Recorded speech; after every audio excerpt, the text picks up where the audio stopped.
What if you could convert a portion of your home's wealth into a reserve fund that has a built-in, guaranteed, tax-free minimum growth factor that cannot be frozen, canceled, or reduced, and it can be accessed at any time in the future, regardless of what your home's value is, or regardless of what your income, assets, or credit is?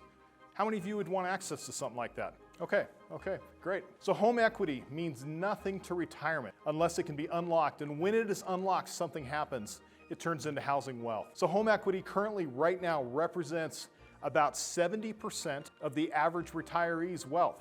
It's grown significantly in the last 4 or 5 years, as you all probably know, with the run-up in housing prices, as we've seen. So there's approximately $10 trillion in home equity among homeowners 62 and older. Black Knight estimates an average of $185,000 in accessible home equity. It's just sitting there dormant, not being used in recent years. And very few people, though, even though it's there and it's fully accessible, very few have access this despite having lower income, lack of savings, or they end up living on a limited retirement income with the reduced quality of life in retirement. And of course, when you retire, you've worked your whole life. You've probably worked 40, 45 years, and you want to be able to enjoy that, or you should be able to as well. Equity is like finding an oil reserve in your backyard. It's only as valuable as the ability for it to be used. Some advantages of using housing wealth in your retirement strategy is it's an asset class and should be treated as such.